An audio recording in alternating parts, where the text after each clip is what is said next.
Drug free Navi Mumbai हे जे आपलं अभियान नवी मुंबई पोलीस आयुक्तालयाच्या क्षेत्रामध्ये सुरू आहे, याचाच एक भाग म्हणून 3/12/2023 रोजी एक व्यक्ती हा त्याच्या ताब्यातलं MD हे जे नार्कोटिक सबस्टन्स आहे हे विकायला पनवेल या ठिकाणी येणार असल्याची माहिती आमच्या नार्कोटिक सेलचे PI नीरज चौधरी यांना मिळाली। त्यावरनं जेव्हा त्यांनी सापळा लावून कारवाई केली, त्याच्यामध्ये त्या व्यक्तीकडे त्यांना साधारणतः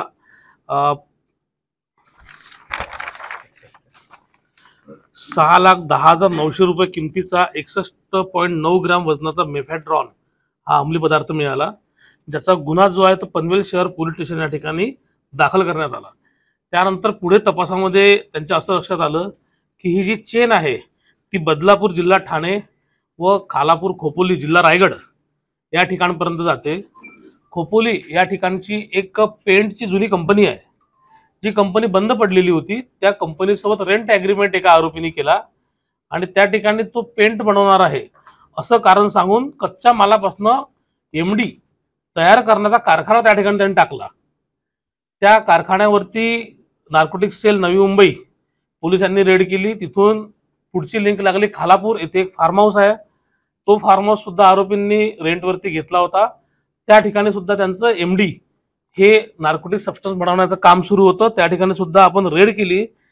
तर असं कच्चं साहित्य जे आहे ते 300 लिटर केमिकल आणि 25 किलोग्राम पावडर असा साधारणतः 4,45 लाख रुपये किमतीचा कच्चा माल आणि एकूण तयार केलेलं फायनल प्रॉडक्ट MD 5,39,60,000 रुपये, 5 किलो 396 ग्रॅम वजनाचा MD पदार्थ एवढा मुद्देमाल आपण जप्त केलेला आहे।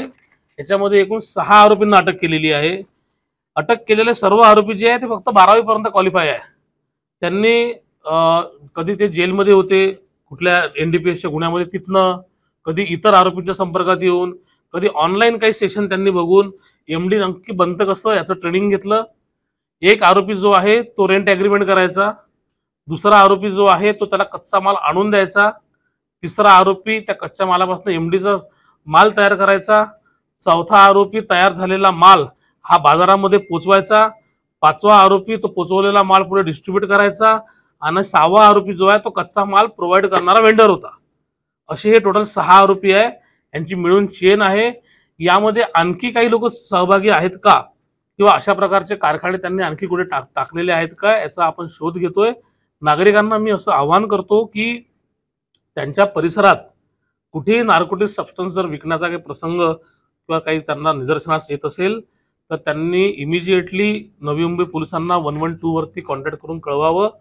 पालकांना जर त्यांच्या मुलाच्या बिहेवियरमध्ये काही चेंजेस दिसत असतील, मुलगा एकटा राहतो, रूमच्या बाहेर निघत नाही, चिडचिड करतो, डोळ्याच्या खाली ब्लॅक सर्कल्स दिसत आहेत, संगत चुकलेली आहे, असे काही जरी सिम्पटम्स ऑब्जेक्शनेबल दिसत असतील त्यांनी सुद्धा आमच्यापर्यंत ती माहिती पोहोचवावी।